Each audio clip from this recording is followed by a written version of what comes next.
Welcome students, welcome to কেমিক্স দাদা। তো আজকে আমরা আমাদের পরমাণু নিউক্লিয়াস চ্যাপ্টারটার ওয়ান শট ভিডিও দেখে নেব। যেরকম ভাবে তোমরা আমাদের আগের চ্যাপ্টারগুলো দেখে এসছো, সেখানে আমরা ওয়ান শট ভিডিও দিচ্ছি এবং শেষে সাজেশনস দিচ্ছি, যেগুলো তোমাদের মাধ্যমিক 2025-এর জন্য খুব কাজে লাগতে চলেছে। একইভাবে কিন্তু এই চ্যাপ্টারে হতে চলেছে। তো ভালো করে ভিডিও দেখতে থাকো, নোটস বানিয়ে নাও এবং একদম একটা ওয়ান শট রিভিশন, যেটা তোমাদের পরীক্ষার জন্য খুব কাজে দেবে। তো চলো শুরু করা যাক।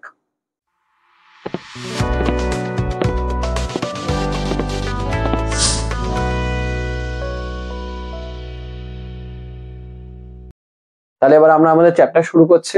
দেখো, পরমাণু নিউক্লিয়াসের মধ্যে যে জিনিসটা সবার আগে আমাদের দরকার, সেটা হলো তেজস্ক্রিয়তা। তো তেজস্ক্রিয়তার জায়গাটা কিন্তু ভালো করে সবাই পড়বে। তেজস্ক্রিয়তার সংজ্ঞা বা বিষয়টা কি বোঝাতে চাইছে, আমি বলবো পুরো সংজ্ঞার মতো করেই ব্যাপারটা পড়ে নেবে।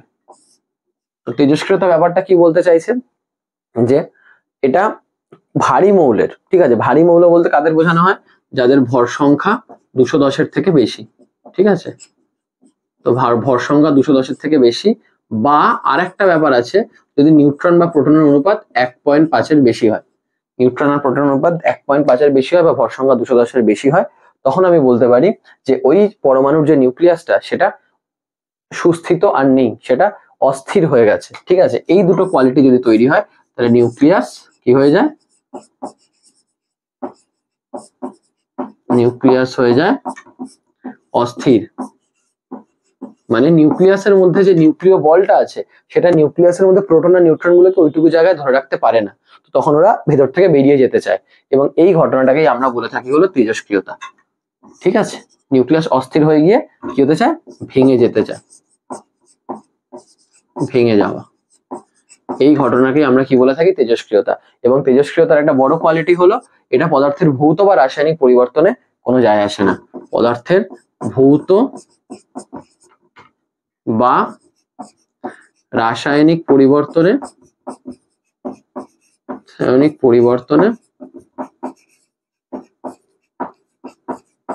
নির্ভর করে না। এটা একটা ইম্পর্টেন্ট পয়েন্ট, যেটা মাথায় রাখবে। আর কি মাথায় রাখবে? এটা স্বতঃস্ফূর্ত, এটা স্বতঃস্ফূর্ত। স্বতঃস্ফূর্ত মানে এটা নিজের থেকে হয়, তোমাকে বাইরে থেকে কিছু করতে হবে না এটা হওয়ানোর জন্য। তবে হ্যাঁ, এই স্বতঃস্ফূর্ততার বিষয়টা পরবর্তীকালে ভুল প্রমাণ হয়ে যায়। ওটা আমরা মনে করা হয় যে, মানে মনে করা না, ওটা পরীক্ষা করে দেখা যায় আমরা কৃত্রিম ভাবেও সেটা করতে পারি। ইটস নট দ্যাট ওরা নিজেরাই সবসময় করে, আমরা চাইলেও সেটা করাতে পারি, বাট সেটা আমাদের ক্লাস 10-এর সিলেবাসের নয়। তো 10-এর সিলেবাসে তেজস্ক্রিয়তা সংক্রান্ত জিনিস দেখলে তোমাকে এই জিনিসগুলো মাথায় রাখতে হবে। একদম কি পয়েন্টস গুলো লেখা আছে, যে কেন নিউক্লিয়াস অস্থির হয়, তখন ও ভেতর থেকে যে নিউট্রন প্রোটন বের করে দেয়, ওই যে ভেঙে যায়।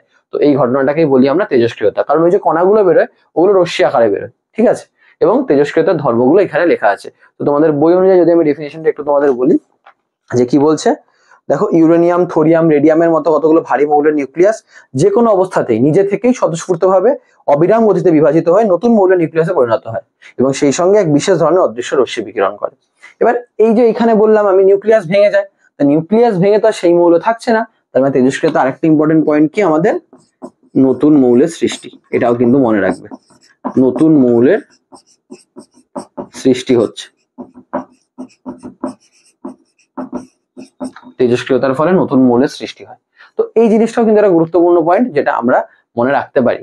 আচ্ছা, এছাড়াও এই যে আমি বললাম যে নিউক্লিয়াসটা ভেঙে যায়, নিউক্লিয়াসটা ভেঙে যে কণাগুলো বেরোয়, সেগুলো রশ্মি হিসাবে বেরোয়। সেই রশ্মিগুলো কি করে? ফটোগ্রাফিক প্লেটকে প্রভাবিত করতে পারে, তো এবং আমাদের শরীরের উপর বিভিন্ন প্রভাব বিস্তার করতে পারে, যেগুলো আমরা জানবো। তো এই মোটামুটি তেজস্ক্রিয়তার জিনিস, এটা মোটামুটি জানতে হবে। এর উদাহরণ হিসাবে তোমরা বলতে পারো সবসময় ইউরেনিয়াম, থোরিয়াম, ঠিক আছে, পোলোনিয়াম, রেডিয়াম, এরকম কিছু ভারী মৌল আছে যারা তেজস্ক্রিয়তা ধর্ম প্রদর্শন করে। এবার এখানে একটা গুরুত্বপূর্ণ জিনিস বলে দিই, যে আজকে আমি কি বললাম, এই পয়েন্টটা ভৌত বা রাসায়নিক পরিবর্তনে নির্ভর করে না। তার মানে ধরো তোমাকে একটা প্রশ্ন দিল, ভালো করে প্রশ্নটা শুনবে। তোমাকে একটা প্রশ্ন দিল যে রেডিয়াম, ধরো রেডিয়ামে দুটো যৌগ দিল, ধরো RaX RaY। তুই বলবে স্যার এক্স ওয়াইটা কি? ওরা অন্য কোনো মৌল, মানে রেডিয়ামের দুটো যৌগ তৈরি হয়েছে। বলছে এই দুটোতে তেজস্ক্রিয়তার অনুপাত কি সেম না আলাদা? সেম। কারণ তুমি কার সাথে রাসায়নিক বিক্রিয়া করছো, তাহলে তেজস্ক্রিয়তা কোনো ম্যাটারই করে না।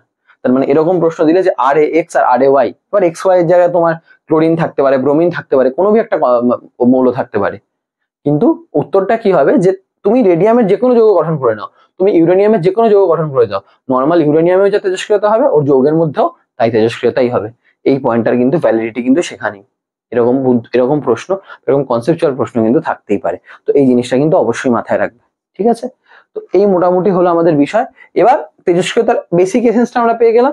এবার এই তেজস্ক্রিয়তায় আমরা 3 ধরনের রশ্মির কথা জানতে পারি। তোমরা জানো যে 3 ধরনের রশ্মি কি কি বলো? আলফা, বিটা এবং হ্যাঁ সেটাকে আমরা বলি গামা। তো আলফা, বিটা এবং গামা রশ্মির ব্যাপারটা আমরা একটু ছোট্ট করে দেখে নেব। যে যদি কোনো এরকম পদার্থ থাকে, ওখানে তেজস্ক্রিয়তে আমরা দেখি এই যদি একটা প্লেট থাকে, এরকম 3টে রশ্মি বেরোয়, একটা স্ট্রেট যায়, এইদিকে ধরো ধনাত্মক প্লেট আছে, সরি এদিকে ধরো ঋণাত্মক প্লেট আছে, এইদিকে ধরো ধনাত্মক প্লেট আছে, একটা এরকম স্ট্রেট যায় এইদিকে, আর একটা এদিকে বেশি বেঁকে যায়। তো যেটা ঋণাত্মকের দিকে যায় সেটা আলফা, যেটা স্ট্রেট যায় সেটা গামা, আর যেটা ধনাত্মকের দিকে বেশি বেঁকে যায় সেটা বিটা। তো এইটা কিন্তু একটা পুরো তেজস্ক্রিয় পদার্থ থেকেই দেখা গেছে, এটা হলো তেজস্ক্রিয় পদার্থ, এটা হলো তেজস্ক্রিয় পদার্থ, যেখান থেকে অবিরাম গতিতে স্বতঃস্ফূর্ত ভাবে এরকম রশ্মি বেরোচ্ছে, যেটা সামনে এই স্ক্রিনের উপর পড়ে একটা কালো রঙের স্পট তৈরি করছে, এবং সেখান থেকে আমরা এই রশ্মি এখানে আমরা তড়িৎ ক্ষেত্র প্রয়োগ করেছি, এখানে প্লাস আর এখানে মাইনাস, আমরা 3টে রশ্মিকে আলাদা করতে পেরেছি। তো এবার আমরা 3টের ব্যাপারে একটু জানবো। আলফা, একদম ইম্পর্টেন্ট পয়েন্টস যেগুলো আমার দরকার আমি সেগুলোই জানবো। আলফা, বিটা এবং গামার মধ্যে কিছু বেসিক পার্থক্য, ঠিক আছে? এখানে কিন্তু একটা গুরুত্বপূর্ণ প্রশ্ন একটা হয়ে গেল, কি হয়ে গেল, যে আজকে তেজস্ক্রিয়তায় যে রশ্মিগুলো নিঃসৃত হয় তার মধ্যে তড়িৎ ক্ষেত্রের প্রভাবে কোন রশ্মিটি সব থেকে বেশি পরিমাণ বেঁকে যায়? উত্তর কি দেবে? বিটা রশ্মি, কারণ তোমার বিটা রশ্মি বেশি বেঁকে গেছে। কারণ আমি জানি তোমরা সবাই জানো, but still I will discuss, আমি বলে দেবো। তো আলফার ক্ষেত্রে সবার প্রথমে আমরা বলবো আলফা কণার প্রকৃতিটা। আলফা একটা ধনাত্মক আধানযুক্ত কণা, তো পজিটিভ চার্জড, আমি এরকম লিখছি, ঠিক আছে? ধনাত্মক আধানযুক্ত কণা। আর কি মনে রাখতে হবে? এটা হিলিয়াম পরমাণুর নিউক্লিয়াস, 2He4, 2He4 2+, দ্বি-আয়নিত হিলিয়াম কণা, দ্বি-আয়নিত হিলিয়াম, দ্বি-আয়নিত হিলিয়াম মানে আলটিমেটলি কিন্তু এটা হিলিয়ামের নিউক্লিয়াস, কেন? হিলিয়ামের নিউক্লিয়াসের মধ্যে কি থাকে দেখো, দুটো প্রোটন দুটো নিউট্রন, তাই না? এই জন্য 2He4, দুটো প্রোটন, আর 4 মানে কি? ভর সংখ্যা 4 মানে মিলিয়ে 4। এবার 2+ মানে কি? হিলিয়ামের যে এখানে যে দুটো ইলেকট্রন ছিল কে কক্ষে, এখানে একটা ইলেকট্রন, এখানে, ওরা তো বেরিয়ে গেছে, যেটা 2+ হয়ে গেছে, মানে এরা কিন্তু আর এক্সিস্ট করছে না। এটাই আলফা পার্টিকেল, মানে আলফা রে বেরোচ্ছে, তার মানে তোমার নিউক্লিয়াসটাকে ভেঙে দুটো প্রোটন দুটো নিউট্রন বেরিয়ে গেল, এটাই কিন্তু আমার হিলিয়াম মানে আলফা কণা। এর আধান পজিটিভ চার্জ বলেছে, কিন্তু আধানের মান কত? দুটো প্রোটনের চার্জের সমান। তো আমরা বলতে পারি 2 × 1.6 × 10⁻⁻19 কুলম্ব, মানে 3.2 × 10⁻⁻19 কুলম্ব, ঠিক আছে? কারণ দেখো দুটো প্রোটন আর নিউট্রনের তো কোনো আধান নেই। আচ্ছা, ভর কত? m। এবার দেখো নর্মালি প্রোটন আর নিউট্রনের ভরগুলো না অলমোস্ট সেম হয়, তো মানে 4টে প্রোটনের ভরের সমান। তো প্রোটনের ভর আমরা জানি 1.6725 × 10⁻⁻27 কেজি। তুমি যদি এটা মাল্টিপ্লাই করো দেখবে তোমার অ্যান্সার সামথিং আসবে 2, 4 × 2 = 8, 2 × 10 = 0, হাতে 1, 4 × 7 = 28, আর 1 = 9, হাতে 2, 4 × 6 = 24, আর 2 = 26, হাতে 2, 4 × 6, তো 6.69 × 10⁻⁻27 কেজি। এগুলো কি মনে রাখতে হবে স্যার? না, কনসেপ্ট মনে রাখতে হবে। আমি সবসময় বলি কনসেপ্ট, যে আমার আজকে প্রোটন, আমার আলফা কণাটা কি? দুটো প্রোটন দুটো নিউট্রন। আমি প্রোটনের জিনিসপত্র জানলেই আমি এগুলো বলতে পারবো, আমার আর জন্য মনে রাখার দরকার নেই, ঠিক আছে? আচ্ছা, এবার বিটার ক্ষেত্রে ব্যাপারগুলো আছে। বিটা হলো negative charge, beta negative charge. Beta কি আসলে? বিটা হলো আসলে নিউক্লিয়াসের মধ্যে ইলেকট্রন থাকে, তো বিটা হলো আসলে ইলেকট্রন কণার স্রোত, ইলেকট্রন কণার স্রোত। এবার অনেকের মনে প্রশ্ন আছে, স্যার নিউক্লিয়াসের মধ্যে ইলেকট্রন কোথা থেকে এলো? নিউক্লিয়াসের মধ্যে থেকে দুটো প্রোটন বেরোচ্ছে দুটো নিউট্রন বেরোচ্ছে, সেটাই মেনে নিলাম, আপনি বললেন দুটো প্রোটন দুটো নিউট্রন বেরোচ্ছে, কিন্তু নিউক্লিয়াসের মধ্যে ইলেকট্রন আসছে কোথা থেকে? তার জন্য তোমার একটা জিনিস জানতে হবে, নিউক্লিয়াসের মধ্যে যে নিউট্রন আর প্রোটন গুলো থাকে ওদের মধ্যে ক্রমশ একটা বিক্রিয়া চলতে থাকে নিউট্রন আর প্রোটনের মধ্যে। কি? যে নিউট্রন প্রোটনে কনভার্ট হচ্ছে, প্রোটন নিউট্রনে কনভার্ট হচ্ছে, তো এই একটা এরকম বিক্রিয়া এখানে চলতে থাকে, নিউট্রন থেকে প্রোটন, আবার প্রোটন থেকে নিউট্রন। তো যখন এই বিক্রিয়াটা চলতে থাকে তখনই একটা ইলেকট্রনের সৃষ্টি হয়। আমি একটা ছোট্ট জিনিস দেখিয়ে দিচ্ছি জাস্ট, যে একটা নিউট্রন কণা যখন প্রোটনে পরিণত হয় ব্যাপারটা এই বিক্রিয়াটা হয়, এটা হলো বিক্রিয়াটা। নিউট্রন ভেঙে একটা প্রোটন, একটা ইলেকট্রন, আর একটা এই কণাটার নাম হলো অ্যান্টি নিউট্রিনো। কেউ কেউ তোমাদের মধ্যে জানো কেউ কেউ জানো না, অসুবিধা নেই, মাধ্যমিক পরীক্ষায় দেবে না, আমি জাস্ট বলে দিলাম। তো মধ্যে কথা, নিউট্রন ভেঙে যখন প্রোটনে পরিণত হচ্ছে তখন একটা ইলেকট্রন তৈরি হচ্ছে। ইলেকট্রন কি নিউক্লিয়াসে থাকতে পারে? না স্যার, থাকতে পারে না, তাই বেরিয়ে যায়। ওটাই বিটা বিটা রশ্মি রূপে বেরোয়। প্রচন্ড স্পিডে বেরোয়, তো তাই আর কণা মনে হয় না, রশ্মি রূপে বেরোয়। ঠিক আছে, এই ইলেকট্রনটাই কিন্তু বেরোচ্ছে, ইলেকট্রন কণা স্রোত। তার মানে এর ভর কত হচ্ছে, তোমরা মানে আধান কত হচ্ছে, ইলেকট্রন আধানের সমান -1.6 × 10⁻⁹ কুলম্ব। ঠিক আছে, ভর কত হচ্ছে, ইলেকট্রনের ভরের সমান 9.11 × 10⁻31 কেজি। ঠিক আছে, গামা, গামা হলো আধানবিহীন, নিউট্রাল। ঠিক আছে, এটা এবং এগুলো হলো কণার স্রোত আসলে, কিন্তু এটা কিন্তু পুরোটাই তড়িৎচুম্বকীয় তরঙ্গ। তড়িৎচুম্বকীয় তরঙ্গ, আধান তো নেই, তো আধানের প্রশ্নই উঠছে না। আমি 3 এখানে Q0 করে দেবো। আর কি করে দেবো, যে এটা কিন্তু আমাদের ভরের সাথে সম্পর্কিত নয়, এটা আলোর বেগে চলাচল করে। ঠিক আছে, এর বেগ খুবই বেশি, তো ওটা পরে আসছি, বাট এটা কিন্তু ভরহীন, মানে ওরকম ভর আমরা বলতে পারি না। ঠিক আছে, এই মোটামুটি কিছু বেসিক পার্থক্য, এগুলো তোমরা জানো। এটা আলফা বিটা গামার আমরা নিচেরটা দেখে নিলাম। আর কি এখানে আমাদের মাথায় রাখতে হয়, আর মাথায় রাখতে হয় আর একটা ইম্পর্টেন্ট জিনিস, যে আলফার ক্ষেত্রে যেটা আমাদের মাথায় রাখতে হবে, যে আলফার যে বেগ অফ আলফা, এটা অলমোস্ট হলো in the order of 10⁻⁷ metre per second. This is too fast, এটা কিন্তু অল্প নয়, কিন্তু যখন আমরা এদের বেগটা দেখবো এর সাপেক্ষে এটা অল্প। ঠিক আছে, আলফার বেগটা মোটামুটি এই রেঞ্জে। বিটার বেগটা তুমি যদি দেখো, বিটার বেগটা in the order of 10⁸ metre per second, মানে আলফার প্রায় 10 গুণ। দেখো আলফার প্রায় 10 গুণ, তো এটা almost 10 times the speed of alpha. আর যদি তুমি গামার বেগ দেখো, গামার বেগ কিন্তু 3 × 10⁸, মানে velocity of gamma it's equals to C, লাইটের যে স্পিড হয় 3 × 10⁸ মিটার/সেকেন্ড, শূন্য মাধ্যমে। মানে সব থেকে ফাস্ট কে চলে, গামা। আচ্ছা, এই যে সব থেকে ফাস্ট গামা চলে বলে এখানে একটা আমি 6 পয়েন্টে চলে আসি, গামার ভেদন ক্ষমতা সর্বাধিক। ভেদন ক্ষমতা সর্বাধিক, ভেদন ক্ষমতা মানে কি স্যার? ভেদন ক্ষমতা মানে হলো যে সব থেকে বেশি দূর অবধি ভেদ করতে পারে, বেশি ভেদ করতে পারে। গামা তোমার শরীরের জন্য সব থেকে বেশি ক্ষতিকারক, কারণ তোমার চামড়া অবধি ভেদ করতে পারে গামা, তাই জন্য গামার ভেদন ক্ষমতা কিন্তু সর্বাধিক। মনে রাখবে, গামার ভেদন ক্ষমতা সব থেকে বেশি, তারপর বিটা এবং তারপর আলফা সব থেকে কম, সেটাই আমি বলবো। কারণ যেহেতু এর বেগ কম, তাই জন্য ভেদন ক্ষমতা কম, তো ভেদন ক্ষমতা মাঝারি বলতে পারো এদের মধ্যে, ভেদন ক্ষমতা মাঝারি। এবং এর ক্ষেত্রে আমি বলে দিতে পারি আমার ভেদন ক্ষমতাটা সর্বনিম্ন। এবং আমি একটা তোদের একটা তুলনাও দিতে পারি, যতটা তোমার মাধ্যমিকের জন্য লাগবে। আলফার ভেদন ক্ষমতা যা, বিটার তার প্রায় 100 গুণ, আর গামার ভেদন ক্ষমতা প্রায় বিটারও 100 গুণ, মানে আলফার 10,000 গুণ। এর একটা রাফ আন্দাজ যে কতটা পরিমাণ বেশি ভেদ করতে পারে এরা। ঠিক আছে, এই পয়েন্টটাও একটা গুরুত্বপূর্ণ পয়েন্ট। আচ্ছা, এখান থেকে আমি একটা জিনিস মুছে দিই, কারণ আমাকে আরো একটা জিনিস লিখতে হবে, সেটা কি, ওদের আয়নন ক্ষমতা। আমি উপরের জায়গাটা একটু মুছে দিচ্ছি, 6 অব্দি লিখে দিই, আমি 7 থেকে লিখবো, প্রত্যেকটারই উপরের জায়গাটা একটু একটু মুছে দিই। কি লিখবো 7 নম্বর থেকে পয়েন্টটা, যে আয়নন ক্ষমতা। আয়নন ক্ষমতা কি? আয়নন ক্ষমতাটা কি? আয়নন ক্ষমতাটা হলো আলফা যখন কোনো পরমাণুর মধ্যে দিয়ে যায়, তো পরমাণুর কক্ষপথে আবর্তনরত ইলেকট্রনগুলোকে বাইরে বার করতে পারে। আলফা যখন পরমাণুর মধ্যে দিয়ে যায়, পরমাণুর কক্ষপথে থাকা ইলেকট্রনগুলোকে ধাক্কা দিয়ে বাইরে বার করতে পারে। তাহলে নিউক্লিয়াস চারপাশে ইলেকট্রনগুলো এরকম ঘুরছে, আলফা যাচ্ছে এবং 2-4টি ইলেকট্রনকে ধাক্কা মেরে বাইরে বার করে দিল। কেন পারছে? ওর বহুত ভর আছে, ইলেকট্রন তো অনেক হালকা, তাই জন্য ধাক্কা মেরে বার করতে পারছে। তো আলফার আয়নন ক্ষমতা সর্বাধিক, এটাকে আয়নন ক্ষমতা বলে। কেন আয়নন ক্ষমতা? ইলেকট্রন বার করে দেওয়া মানে পরমাণুটা কিস হয়ে গেল, আয়নে পরিণত হয়ে গেল, তো আয়নে পরিণত করার ক্ষমতা, তাই জন্য আয়নায়ন ক্ষমতা। ঠিক আছে, বিটার ক্ষেত্রে মাঝারি, বিটার ক্ষেত্রে এটা মাঝারি আয়নন ক্ষমতা, কারণ নিজেই ইলেকট্রনকে মেরে বার করছে, খুবই কম। এটা সর্বনিম্ন।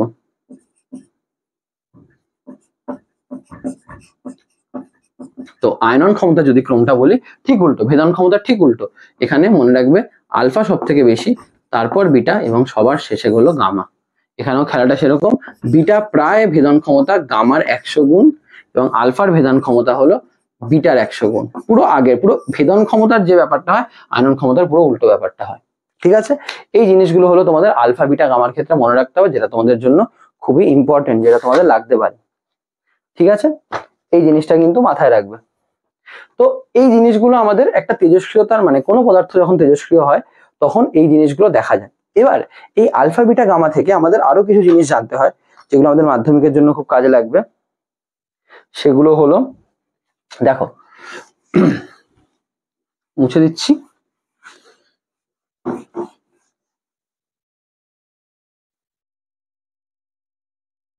যে আজকে তোমরাই বলো, আজকে যে আমি আলফা বিটা গামার কথা বলছি, এই আলফা বিটা গামা তো আলটিমেটলি পরমাণু নিউক্লিয়াস থেকে বেরোচ্ছে। এবার পরমাণু নিউক্লিয়াস থেকে বেরোলে নিউক্লিয়াসটা পরিবর্তন হবে। এবারটা পরিবর্তনটা কিরকম বা কিভাবে পরিবর্তনটা হয়, দেখো যদি আজকে আলফা কণা বেরোয়, ঠিক আছে, আলফা বিঘটন, আলফা বেরোলে কোনো যদি নিউক্লিয়াস এরকম দেখতে হয় যে এক্স জেড এ, যেটা পারমাণবিক সংখ্যা এটা ভর সংখ্যা, আলফা বেরিয়ে গেল তো মাইনাস আলফা। আমি কি লিখতে পারি, আলফা বেরিয়ে যাওয়া মানে কি, আলফা মানে কি ছিল, দুটো প্রোটন দুটো নিউট্রন, তাহলে মানে জেড 2 কমে যাবে না, জেড -2। এবার তুমি বলো যেই পারমাণবিক সংখ্যা কমে গেল তাহলে মৌলের নিউক্লিয়াসটা পরিবর্তন হয়ে যাবে না। আজ কার্বনের পারমাণবিক সংখ্যা 6, ওটা 4 হয়ে গেলে কি আর কার্বন লিখতে পারবো, তখন আমাকে বেরিলিয়াম লিখতে হবে। পর্যায় সারণী তুমি জানো, তার মানে আমি এক্স এর জায়গায় ওয়াই লিখে দেবো, মানে একটা নতুন মৌল, এবং এটা 4 একক কমে যায়। এটাকে বলে আমাদের জনক নিউক্লিয়াস, এটাকে বলে আমাদের আই থিঙ্ক অপত্য বা সামথিং, কি একটা বলে, দুহিতা। হ্যাঁ, জনক পরমাণু এটাকে বলে দুহিতা পরমাণু, এটা দুহিতা পরমাণু, এটা নতুন তৈরি হয়, এটা জনক পরমাণু। বোঝা গেল? এটাকে অনেকে এরকম ভাবেও লেখে, আমি দেখি অনেক স্টুডেন্ট আবার কনফিউজ হয়ে যায়। কনফিউজ হবে না, এরকম লিখলো Z-2 Y A-4 plus 2He4, এটা দেখে দেখি কনফিউজ, এটা কনফিউজ হওয়ার কি আছে, তো ওটা প্লাস আছে, এইদিকে গেলে কি হয়ে যাবে মাইনাস, এটাই তো আলফা, এটাই দিয়ে গেলে মাইনাস আলফা, এটা কি আলাদা জিনিস নাকি, একই জিনিস। ঠিক আছে, যেমন ধরো ইউরেনিয়াম 92-235, আলফা বার করে দিল, কি হয়ে যাবে 90, এটা হয়ে যাবে 231, 90 কে থোরিয়াম, এটা একটু মনে রেখে দেবে। বুঝতে পারলে? এই হলো আলফা বিঘটন। আচ্ছা বিটা বিঘটন হলে কি হবে, বিটা বিঘটন হলে যেটা হয় সেটা হলো, এক মিনিট আমার মার্কারটা একটু উল্টে রাখি। হ্যাঁ, বিটা বিঘটন হলে কি হবে, বিটা বিঘটন হলে দেখা যাবে হলো এই এক্স জেড এ, ওখান থেকে বিটা বেরিয়ে গেল। বিটা বেরিয়ে গেলে কি হচ্ছে, আমি একটু আগে দেখালাম যে আজকে নিউট্রনটা তোমার ভেঙে যাচ্ছে, ভেঙে প্রোটন, একটা ইলেকট্রন আর অ্যান্টি নিউট্রন তৈরি হচ্ছে। অ্যান্টি নিউট্রনের কথা বাদ দাও, কিন্তু নিউট্রন ভেঙে প্রোটন তৈরি হচ্ছে, তার মানে বিটা যখনই বেরোচ্ছে এটা প্রোটন তৈরি হচ্ছে। আচ্ছা প্রোটন তৈরি হচ্ছে, তার মানে প্রোটনের সংখ্যা বেড়ে যাচ্ছে, মানে Z+1, নতুন মৌল ওয়াই। আচ্ছা ভর সংখ্যা, তুমি যখন নিউট্রন কমছে প্রোটন বাড়ছে, ভর সংখ্যাটা কি, নিউট্রন আর প্রোটন মিলিয়ে ভর সংখ্যা, নিউট্রন কমে গেল কিন্তু প্রোটন তো বেড়ে গেল, তার মানে ভর সংখ্যাটা সেম থাকছে। এই বা এটাকে অনেক সময় এরকম ভাবেও লেখা যায় ZXA, একদমই কনফিউজ হবে না, AZ+1 মাইনাস বিটা দিয়ে লিখি প্লাস -1E0, যেন ইলেকট্রনটা বেরিয়ে গেল, তাই তো বিটা। ঠিক আছে, আমাদের থোরিয়াম 90-231, ও যদি বিটা ছাড়ে ও 91-231 হয়ে যাবে, 91 হলো প্রোট্যাক্টিনিয়াম PA হয়ে গেল। বিটার ফলে একটা মজার জিনিস হয়, বিটা কণা বেরোনোর ফলে, বিটা কণা বেরোনোর ফলে তুমি খেয়াল করে দেখো ভর সংখ্যাটা মানে ভর সংখ্যা সেম থাকলো, পরমাণু সংখ্যা চেঞ্জ হয়ে গেল, তো ভর সংখ্যা সেম থাকে হলো আইসোবার, তো আইসোবার উৎপন্ন হয়। ইম্পর্টেন্ট পয়েন্ট, বিটা বেরোনোর ফলে আইসোবার উৎপন্ন হয়। ক্লিয়ার? এই জিনিসটা কিন্তু মাথায় রাখবে, এটা ইম্পর্টেন্ট জিনিস, কাজে লাগতে পারে। ঠিক আছে, তো বিটা বিঘটন হয়ে গেল। এবার আসবো আমি গামা বিঘটনে। গামার ক্ষেত্রে কি হবে,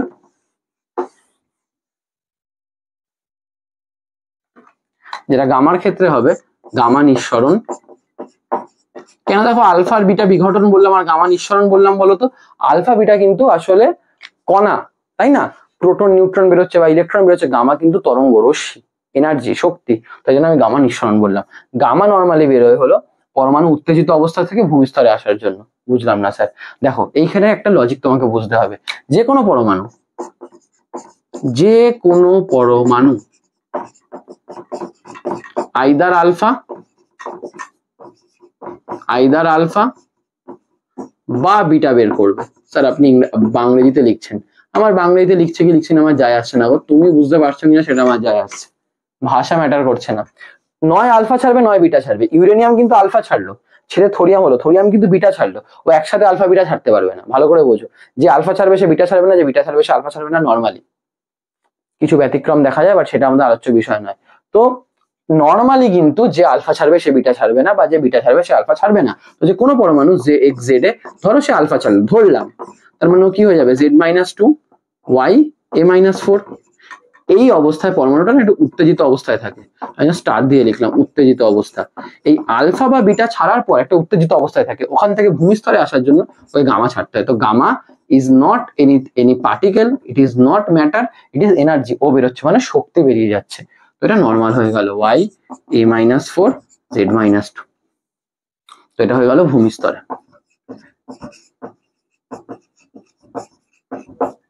তার মানে কেসটা কি হলো, আজকে কি এটা শুধু আলফা, এটা বিটাও যদি ছাড়তো, বিটার পরেও গামাটা আমি লিখতে পারতাম।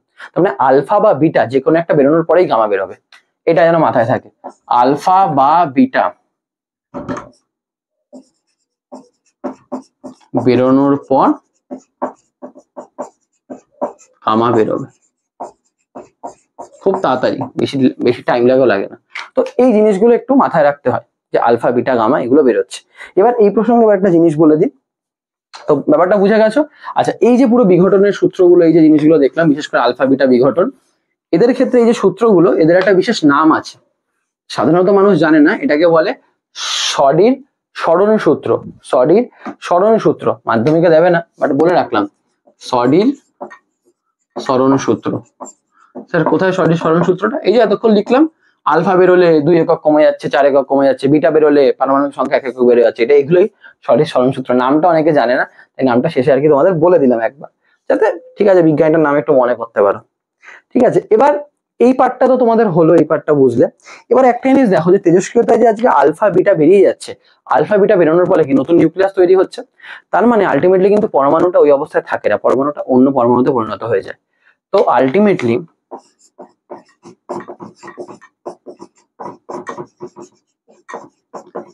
নতুন মৌলের সৃষ্টি, এটা হলো। তো তুমি দেখলে এক্স থেকে ওয়াই হয়ে গেল, ইউরেনিয়াম থেকে থোরিয়াম হয়ে গেল।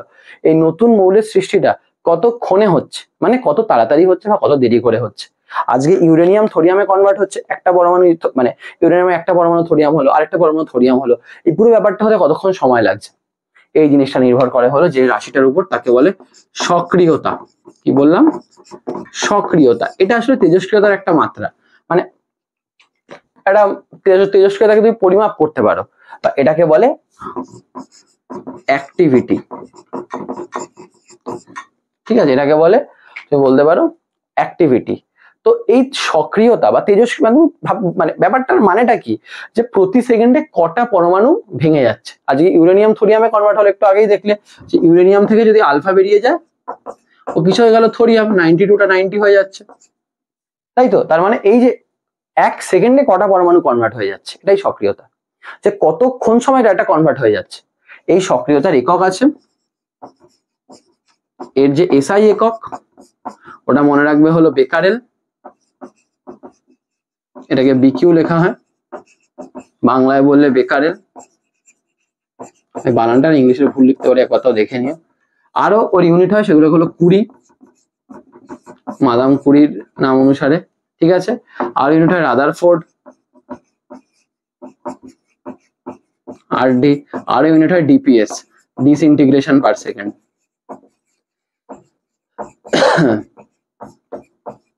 ডিসইন্টিগ্রেশন পার সেকেন্ড বা ডিপিএস, সবই কিন্তু সক্রিয়তার একক, কিন্তু এসআই এককটা হলো বেকারেল। ঠিক আছে, এটা কিন্তু মনে রাখবে। এবং এই প্রসঙ্গে আমি একটা জিনিস বলে রাখি, ঠিক আছে, সক্রিয়তার সংজ্ঞাটা যে প্রতি সেকেন্ডে যতগুলো তেজস্ক্রিয় পরমাণু বিঘটিত হচ্ছে, মানে প্রতি সেকেন্ডে কটা ইউরেনিয়াম থোরিয়ামে কনভার্ট হচ্ছে, সেটাই হলো তেজস্ক্রিয়তার পরিমাপ। যত বেশি কনভার্ট হচ্ছে তার মানে তত বেশি ক্ষতিকারক, কারণ একটা আলফা ছাড়ছে আবার গামা ছাড়ছে, একটা আলফা ছাড়ছে গামা ছাড়ছে, ওই গামাটা তোমার শরীর দিয়ে যাবে, তুমি ফিনিশ। এই জন্য তেজস্ক্রিয়তাটা বেশি ভয়ঙ্কর জিনিস হয়ে যায়। আলফা তোমার হয়তো ক্ষতি করছে না, কিন্তু এই গামাটা তোমার চামড়া ভেদ করে চলে যাচ্ছে, তোমার সেলগুলোকে, তোমার কোষগুলোকে নষ্ট করে দিচ্ছে, তোমার কলাগুলোকে, টিস্যুগুলোকে নষ্ট করে দিচ্ছে। যাই হোক, এবার এদের মধ্যে একটা সম্পর্কও ছিল, ছোট্ট করে সেই সম্পর্কটা আমি তোমাদের বলছি, 1 মিনিট।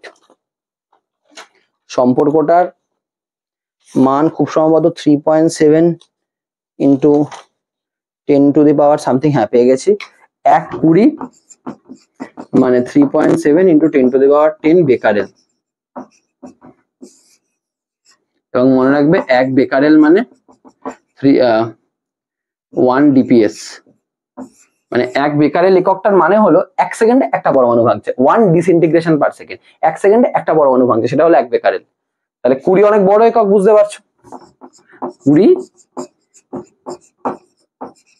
অনেক বড় একক, 1 সেকেন্ডে 3.7 ইন্টু 10 টু দি পাওয়ার 10টা পরমাণু ভাঙছে, সেটা হলো 20।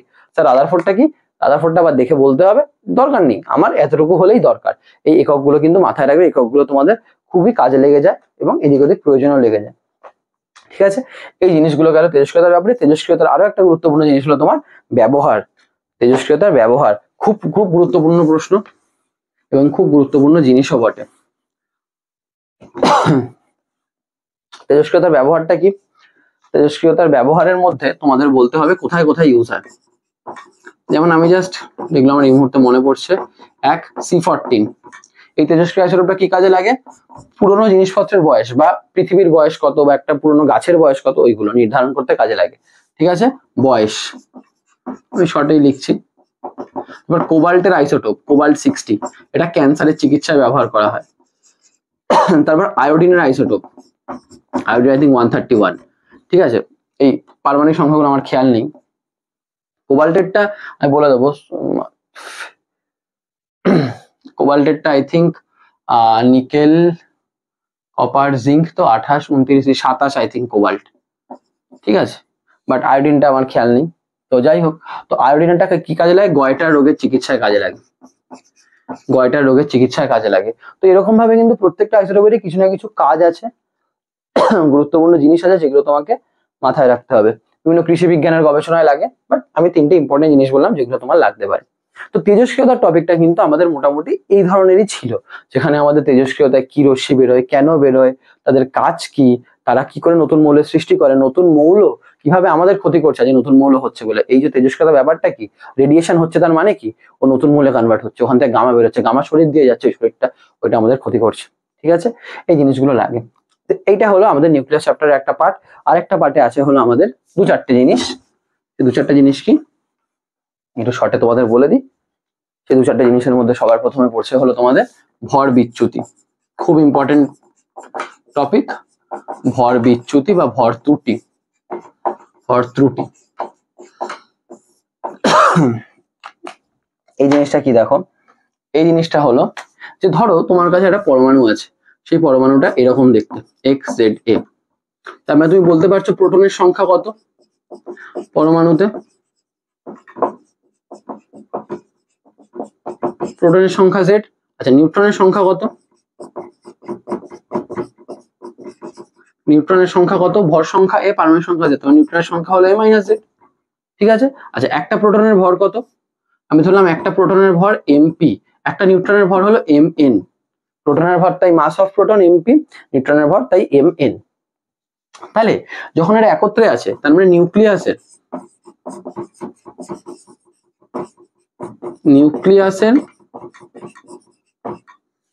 তাত্ত্বিক ভর কত হওয়া উচিত? স্যার তাত্ত্বিক মানে থিওরিটিক্যাল। তাত্ত্বিক ভর কত হওয়া উচিত? দেখো যে কটা নিউট্রন আর প্রোটন আছে তাদেরকে মেলালেই তো নিউক্লিয়াসের ভর পাওয়া উচিত, তাই না? নিউক্লিয়াসে তো আর কেউ থাকে না যতটা আমরা জানি। তো জেডটা প্রোটন আছে, তো জেড এমপি, কারণ একটা প্রোটনের ভর এমপি। এ মাইনাস এটা নিউট্রন আছে, তার মানে এ মাইনাস জেড এমএন, এটাই হওয়া উচিত। এবার আমি যখন দেখলাম নিউক্লিয়াসের পরীক্ষালব্ধ ভর, পরীক্ষালব্ধ ভর এম, আমি ধরলাম এম এক্স, তার মানে টেকনিক্যালি কি, আজকে এই যে নিউট্রন, ধরো কতগুলো নিউট্রন প্রোটন আছে এখানে, এদের সবার মিলিয়ে যা ভর, এরা যখন একটা নিউক্লিয়াসের মধ্যে চলে আসছে, ভরটা তো সেম থাকা উচিত, নিউক্লিয়াসের ভরের ভর তো সেম হওয়া উচিত। দেখা যাচ্ছে এটা হচ্ছে না, দেখা যাচ্ছে যে জেড এমপি প্লাস এ মাইনাস জেড এমএন, মানে নিউক্লিয়াসের যে তাত্ত্বিক ভর ওটা ওর পরীক্ষালব্ধ ভরের থেকে খানিকটা বেশি, এই জিনিসটা দেখা যাচ্ছে। মানে মানে আপনি বলতে চাইছেন যে আলাদা আলাদা করে যখন থাকছে ওদের মোট ভরটা যখন ওরা একসাথে চলে আসে তখন তার থেকে বেশি। হ্যাঁ, মানে ধরো তোমার কাছে 2 কেজি ভরের 5টা বল আছে, টোটাল ভর কত হলো 10 কেজি। দেখা যাচ্ছে এখানে তুমি যখন 2 কেজি বলকে 5টাকে একসাথে রেখে দিচ্ছ তোমার টোটাল ভর হয়তো 9.7 কেজি হয়ে যাচ্ছে, 0.3 কেজি গেল কোথায়। এটাই এখানে হচ্ছে যে তাত্ত্বিক ভরটা পরীক্ষালব্ধ ভরের থেকে বেশি হয়ে যাচ্ছে। তাহলে বাকি ভরটা কি, ওটাকে আমরা লিখি ডেল্টা এম, মানে যেটাকে আমি খুঁজে পাচ্ছি না, ভর বিচ্যুতি, ভর হারিয়ে গেছে, ভর ত্রুটি, এম এন মাইনাস ওর পরীক্ষালব্ধ ভর, এটাকে বলা হয় ভর বিচ্যুতির কনসেপ্ট। বুঝতে পারলে? এটা হলো ভর বিচ্যুতির কনসেপ্ট, যে যখন একসাথে হচ্ছে তখন কিছুটা ভর গায়েব হয়ে যাচ্ছে, এটাকে আমরা বলছি ভর বিচ্যুতি। সংজ্ঞা দেখো বলেছে নিউক্লিয়াসের স্থির ভর এবং এতে উপস্থিত নিউক্লিয়নগুলির ভরের পার্থক্যকে। নিউক্লিয়াসের স্থির ভর মানে এটা, এবং এতে উপস্থিত নিউক্লিয়নগুলির ভরের পার্থক্য, নিউক্লিয়নগুলো মানে যে নিউট্রন আর প্রোটনের ভর, এদের পার্থক্যকে বলে ভর বিচ্যুতি। বইতে সংজ্ঞা দেওয়া আছে। এবার তাহলে প্রশ্নটা আছে, স্যার ভরটা গেল কোথায়? এই ভরটা শক্তিতে পরিণত হয়ে গেছে, এই ভরটা কিসে পরিণত হয়েছে? শক্তিতে। এবং কি আমরা শক্তির ফর্মুলা জানি, delta E is equals to delta M C square. কতটা শক্তি হয়েছে? এতটা। এই শক্তিটাকে ই বি দিয়ে লেখা হয় এবং এই শক্তিটার নামই হলো নিউক্লিয় বন্ধন শক্তি। মানে স্যার ব্যাপারটা বুঝলাম না, মানে তুমি যখন নিউট্রন প্রোটনগুলোকে কাছাকাছি এনে জুড়ে দিলে, নিউক্লিয়াসের মধ্যে রেখে দিলে, ওদের টোটাল ভর ওরা আসলো না, ওদের কিছুটা ভর শক্তিতে কনভার্ট হয়ে গেছে, ওই শক্তিটা হলো নিউক্লিয় বন্ধন শক্তি। সেই শক্তিটা কি করছে? নিউক্লিয়াসের এতটা অল্প জায়গায় প্লাস এনার্জি, মানে এটা হলো রিয়াকশনটা। মানে যখন আলাদা আলাদা ছিল তখন যে ভর, যখন নিউক্লিয়াস হয়ে গেল সেই ভরের কিছুটা অংশ শক্তিতে পরিণত হয়ে গেল, সেটা হলো আমার বন্ধন শক্তি। এই বন্ধন শক্তিটা কি করছে? নিউক্লিয়াসের মধ্যে নিউট্রন আর প্রোটনগুলোকে ধরে রেখেছে অত অল্প জায়গায়। তুমি ভাবো না প্রোটনগুলো কতটা নিজেকে বিকর্ষণ করে, তারপরেও অত অল্প জায়গার মধ্যে সীমাবদ্ধ হয়ে বসে আছে, কি করে? নিশ্চয়ই কোনো একটা শক্তি ধরে রেখেছে, ওই শক্তিটা হলো নিউক্লিয় বন্ধন শক্তি। তারপরে নিউক্লিয় বন্ধন শক্তি সেই শক্তি যে নিউক্লিয়াসের মেন বন্ধন শক্তি, যে নিউক্লিয়াসকে ধরে রেখেছে, নিউক্লিয়াসকে বানিয়ে রেখেছে। আজকে যদি তুমি বাইরে থেকে নিউক্লিয় বন্ধন শক্তি প্রোভাইড করে দাও, তাহলে কি নিউক্লিয়াসটা থাকবে? থাকবে না। তার মানে বাইরে থেকে ইবি প্রোভাইড করলে, আমি আবারও বলছি আমি বাংরেজিতে লিখছি তাই জন্য কেউ আর ইয়ে করো না, আমার তোমাদের বোঝানো নিয়ে কাজ। তো বাইরে থেকে তুমি নিউক্লিয় বন্ধন শক্তি প্রোভাইড করে দাও, নিউক্লিয়াস ডিসরাপ্ট হয়ে যাবে, নিউক্লিয়াস ভেঙে যাবে। বোঝা গেল? এটাই নিউক্লিয় বন্ধন শক্তির কনসেপ্ট, এটাই নিউক্লিয় বন্ধন শক্তির কনসেপ্ট, মাথায় থাকে যেন। ইম্পর্টেন্ট প্রশ্ন যে নিউক্লিয় বন্ধন শক্তির ব্যাপারে, যে দেখো এখানে তোমাদের বইতেই ডেফিনিশন দেওয়া আছে, নিউক্লিয়াসের প্রোটন আর নিউট্রনগুলো ভর হ্রাসের ফলে ভর ও শক্তির তুল্যতা সূত্র থেকে প্রাপ্ত যে বিশেষ শক্তির দ্বারা নিউট্রনগুলো ঠাসাঠাসি ভাবে আবদ্ধ থাকে, তাকে নিউক্লিয় বন্ধন শক্তি বলে। এই শক্তির জন্য তোমরা ঠাসাঠাসি ভাবে আবদ্ধ আছে, তাই সেটাকে আমি নিউক্লিয় বন্ধন শক্তি বলছি। আবার উল্টো আরেকটা ডেফিনিশন কি দেওয়া যায়, যে শক্তি নিউক্লিয়াসে প্রোভাইড করলে নিউক্লিয়াসটা ভেঙে যাবে, তাকে নিউক্লিয় বন্ধন শক্তি বলে। আশা করি দুটো দিকই বুঝতে পেরেছো। তার মানে আজকে যদি ভর হ্রাস না পেতো, একটু ভেবে দেখো, যদি ভর হ্রাস না পেতো তাহলে কিন্তু নিউক্লিয় বন্ধন শক্তি তৈরি হতো না, নিউক্লিয়াস ওই জায়গাটা থাকতেই পারতো না একসাথে এতগুলো প্রোটন। এটা একটা গুরুত্বপূর্ণ কনসেপ্ট, ভর বিচ্যুতির কনসেপ্ট আর নিউক্লিয় বন্ধন শক্তির কনসেপ্ট। ডাইরেক্ট ডেফিনেশন আসবে, এই ফর্মুলাগুলো তোমার লিখতে হবে না, but I will suggest try to understand it. মুখস্থ করার এটা চেষ্টা করবে না, এটা বুঝে নেওয়ার চেষ্টা করবে যে কি করে আমি এটা লিখেছি। ঠিক আছে? এবার আমাদের জাস্ট দুটো জিনিস বলা বাকি, তাহলেই হয়ে যাবে। সেটা হলো নিউক্লিয় বিক্রিয়া। কি কি দুটো জিনিস?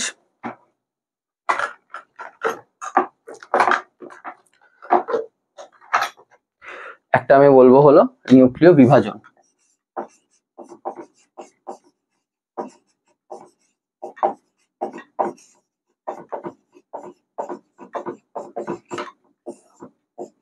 নিউক্লিয় বিভাজন। নিউক্লিয় বিভাজনের কনসেপ্টটা কি? একটা ভারী মৌলের নিউক্লিয়াস ভেঙে গিয়ে হালকা মৌলের নিউক্লিয়াসে পরিণত হয়ে যাবে, যেমন ইউরেনিয়াম।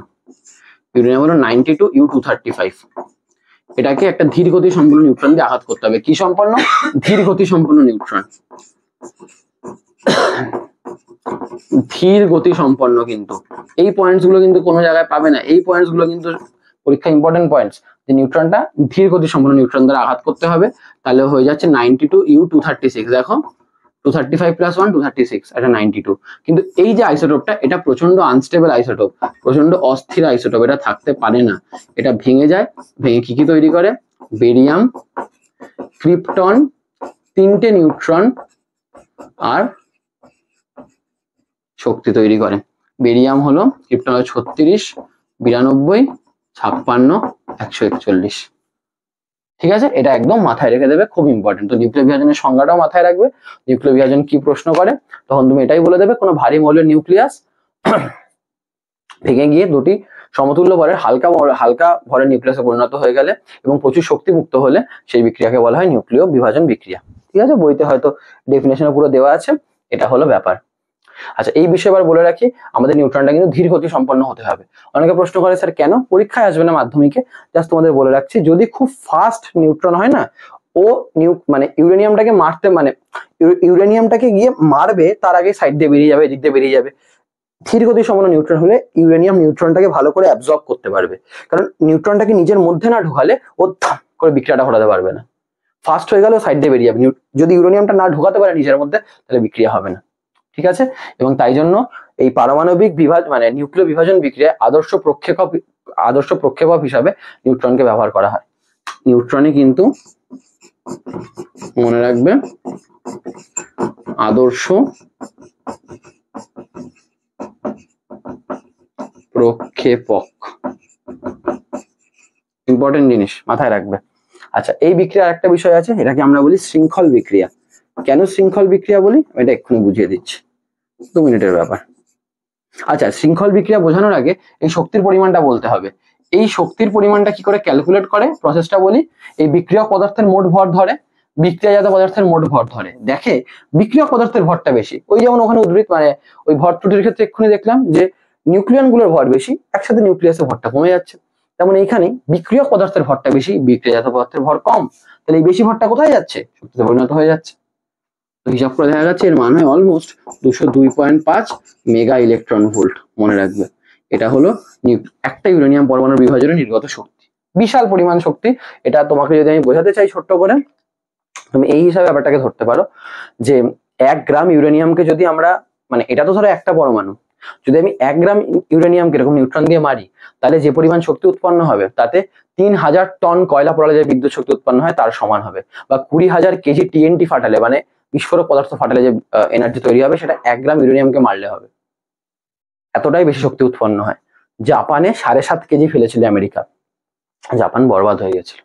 তো সেটা অন্য কথা, সেসব আমি যাচ্ছি না, মানে ওটা এখন অন্য জিনিস, বাট প্রচন্ড বিপুল পরিমাণ শক্তি উৎপন্ন হয়। আচ্ছা, এখানে একটা টপিক আছে, সেটাকে আমরা বলি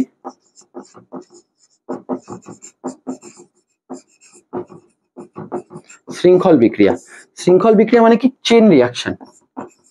ইংলিশটা বোঝা বেশি সুবিধা হয়ে যায়। চেন, একটা চেন যেমন পর পর পর পর চলতে থাকে, এইটাও কিন্তু সেরকম ভাবে চলতে থাকে। কি হয়, এই ইউরেনিয়াম, এই নিউট্রন আসলো, ওকে মারলো, কতগুলো জিনিস তৈরি হলো, বেরিয়াম তৈরি হলো, ক্রিপ্টন তৈরি হলো, 3টে নিউট্রন তৈরি হলো, নিউট্রন নিউট্রন নিউট্রন, আর শক্তি বেরোলো। তা এবার বলো, এই 3টে নিউট্রন কি বসে থাকবে? আজকে একটা ইউরেনিয়ামের মধ্যে নিউট্রন ঢুকেছে, এবার যে নিউট্রন গুলো বেরোলো, ওই নিউট্রন গুলো কি বসে থাকবে? ওই নিউট্রন গুলো কি আরো 3টে ইউরেনিয়ামকে মারবে না? ওখানে কি একটা ইউরেনিয়াম ছিল এমন তো নয়, কোটি কোটি ইউরেনিয়াম আছে, সবাই একটা ইউরেনিয়ামকে মারবে, আবার 3টে করে নিউট্রন তৈরি হবে, আবার 3টে করে নিউট্রন তৈরি হবে, আবার 3টে করে নিউট্রন তৈরি হবে, আবার এরা মারবে একটা ইউরেনিয়ামকে। আবার প্রতিটা স্টেপের, তার মানে কি হলো, ফার্স্ট স্টেপে 1 জন ভাঙলো, পরের স্টেপে 3 জন ভাঙলো, এর পরের স্টেপে কজন ভাঙবে, 9 জন ভাঙবে, পরের স্টেপে 27 জন, মানে হু করে বিক্রিয়া রেট বাড়ছে। মানে কি, এই যে প্রত্যেকটা পরিমাণে তো শক্তি উৎপন্ন হচ্ছে, তো মুহূর্তের মধ্যে বিপুল পরিমাণ শক্তি সৃষ্টি হয়ে যাবে, বিপুল পরিমাণ শক্তি সৃষ্টি হয়ে যাবে, যেটা কন্ট্রোল করা যায়, মানে কন্ট্রোল করা মুশকিল হয়ে যায়। এই জন্য তাকে শৃঙ্খল বিক্রিয়া বলে, যে একবার শুরু হলে হু হু হু করে চলতে থাকে আর গুণোত্তর প্রগতিতে বাড়তে থাকে। ঠিক আছে, এই শৃঙ্খল বিক্রিয়া যদি অনিয়ন্ত্রিত হয়ে যায়, অনিয়ন্ত্রিত, আমাদের কন্ট্রোলের বাইরে, তাহলে সেটাই তৈরি করে হলো পরমাণু বোমা। অনিয়ন্ত্রিত শৃঙ্খল বিক্রিয়া, খুব কম সময় বিপুল পরিমাণ শক্তি মুক্ত হয়। আর এটাকে যদি আমি নিয়ন্ত্রিত করতে পারি, স্যার নিয়ন্ত্রিত করব মানে আমি এত, মানে হু করে শক্তি বেড়ে যাচ্ছে, তো আমি যদি কন্ট্রোল করতে পারি, কন্ট্রোলটা আমি বলছি, নিয়ন্ত্রিত করলে আমরা এটা তৈরি করতে পারি, এর নামটা বলে দিই, নিউক্লিয়ার রিঅ্যাক্টর, বা বাংলায় বলে পারমাণবিক চুল্লি। নিউক্লিয়ার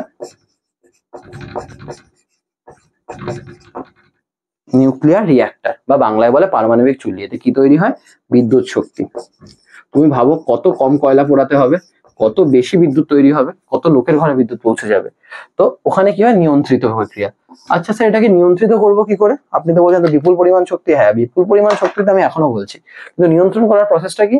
নিয়ন্ত্রণ করার প্রসেসটা হলো তোমার যে 3টে নিউট্রন বেরোচ্ছে তুমি দুটোকে সাইড করে দেবে। তো নিয়ন্ত্রণের জন্য আমাদের কি কি লাগে? আমাদের লাগে মডারেটর, যে কি ঠিক আছে, মডারেটর হিসেবে ব্যবহার করা হয় ভারী জল। মনে রাখবে মডারেটর, নিউক্লিয় রিঅ্যাক্টরে মডারেটর হিসেবে কাকে ব্যবহার করা হয়? খুব বিখ্যাত প্রশ্ন, ভারী জল D2O। স্যার মানেটা বুঝলাম না। মানেটা কিছুই না, আজকে ইউরেনিয়ামকে মারছে তো নিউট্রন, 3টে বেরোচ্ছে, আমি বেরিয়ে আমার ক্রিপ্টনটাকে লিখলাম না, হ্যাঁ তুমি 2টো নিউট্রনকে সাইড করে দিলে। সাইড করলাম কি করে? 3টে নিউট্রনকে তুমি ভারী জলের মধ্যে দিয়ে পাস করলে, ভারী জলের মধ্যে অলরেডি নিউট্রন আছে, ওই নিউট্রনগুলোকে ধাক্কা মেরে এদেরকে আস্তে করে দেবে বা এদেরকে থামিয়ে দেবে, এদের মানে এদের বেগ অনেক কমিয়ে দেবে। তো এই নিউট্রনটা গিয়ে পরে ইউরেনিয়ামকে মারবে, সেখান থেকে আবার 3টে বেরোবে, আবার তুমি এর মধ্যে দিয়ে পাস করালে আবার একটা। তার মানে কি, যে তোমার চেইন রিঅ্যাকশন হচ্ছে কিন্তু তুমি কন্ট্রোল করে নিয়েছো, হু করে বেড়ে যাচ্ছে না, কন্ট্রোল ম্যানারে বাড়ছে, সেখান থেকে তুমি ইলেকট্রিসিটি তৈরি করতে পারছো।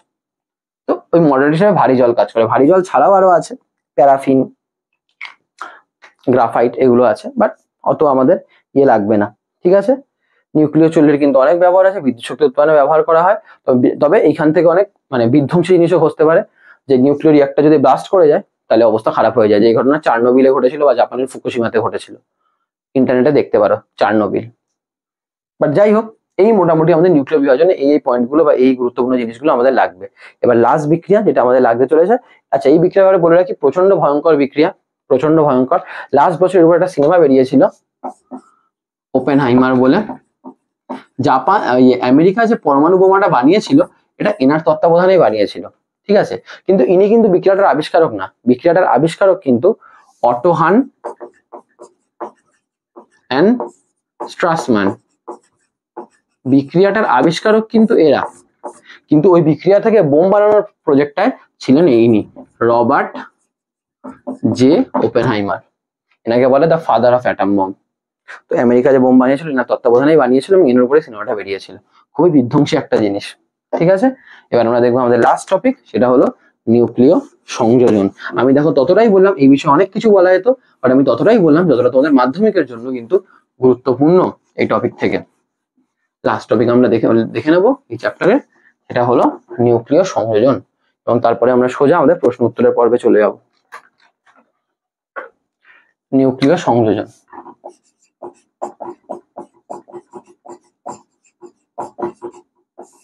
তো দেখো নিউক্লিয় সংযোজনের মধ্যে কি হবে। নিউক্লিয় বিভাজন যেমন কি করছে, নিউক্লিয় বিভাজনের মধ্যে তোমার একটা ভারী মৌলের নিউক্লিয়াস ভেঙে যাচ্ছে, ঠিক আছে। ভারী মৌলের নিউক্লিয়াসটা ভেঙে হালকা মৌলের নিউক্লিয়াসে পরিণত হচ্ছে। নিউক্লিয় সংযোজনে উল্টো জিনিস, দুটো হালকা মৌলের নিউক্লিয়াস মিলে ভারী মৌলের নিউক্লিয়াস তৈরি করবে, ঠিক আছে। তো তোমাদের ডেফিনেশন দেখবে বইতেই দেওয়া আছে, যে দুটো হালকা মৌলের নিউক্লিয়াস জুড়ে ভারী মৌলের নিউক্লিয়াস তৈরি করলো।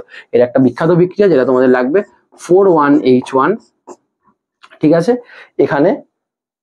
এখান থেকে মানে 4টে হাইড্রোজেন পরমাণু যুক্ত হয়ে 2He4 helium plus 2 plus 1 E0 positron আর শক্তি উৎপন্ন করলো। 4টে হাইড্রোজেন পরমাণু জুড়ে হিলিয়াম, পজিট্রন এবং শক্তি উৎপন্ন করলো। এই শক্তিটার মান কত? 26.7 মেগা ইলেকট্রন ভোল্ট।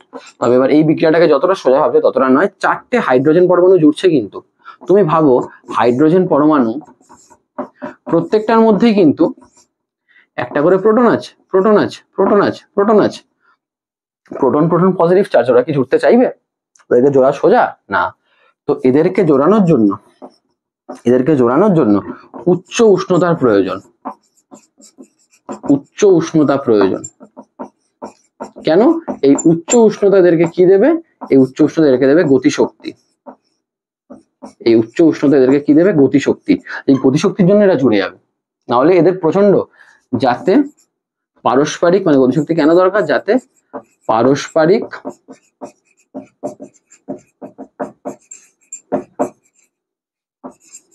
বিকর্ষণ বল প্রতিহত করে জুড়তে পারে, প্রতিহত করতে পারে। ঠিক আছে, পারস্পরিক বিকর্ষণ বল প্রতিহত করতে পারে, এবং এত অতি উচ্চ উষ্ণতা প্রয়োজন বলে এটাকে বলা হয় তাপ নিউক্লিয় বিক্রিয়া। মানে প্রচন্ড তাপের দরকার হয়, মানে শুরু করার জন্যই প্রচন্ড তাপের দরকার হয়। কিন্তু একবার শুরু হয়ে গেলে কিন্তু আর কোনো ব্যাপার নেই, কারণ একবার শুরু হয়ে গেলেও যে শক্তি তৈরি করবে, ওই শক্তি সেই তাপ তৈরি করে দেবে যাতে পরের গুলো পরপর পরপর হতে থাকে। ঠিক আছে, তো এই তাপ উৎপন্ন করার জন্য মেনলি কি করা উচিত? নিউক্লিয় বিভাজন। তার মানে হ্যাঁ, আগে আমাকে বোম ফাটাতে হবে, ওই আগের বিক্রিয়া যেটা বললাম, তারপর আমাকে নিউক্লিয় সংযোজন করতে হবে। কারণ নিউক্লিয় বিভাজনই একমাত্র সেই উষ্ণতা, উষ্ণতা প্রায় কত লাগে জানো? প্রায় 10⁻⁷ কেলভিন, যেটা একমাত্র কোথায় থাকে? তারা বা নক্ষত্র যেটা আমরা বলি, সেখানে এত অতি উচ্চ উষ্ণতা থাকে। তাই জন্য সূর্য বা যে কোনো তারার শক্তির মূল উৎস কিন্তু সূর্য বা যে কোনো তারার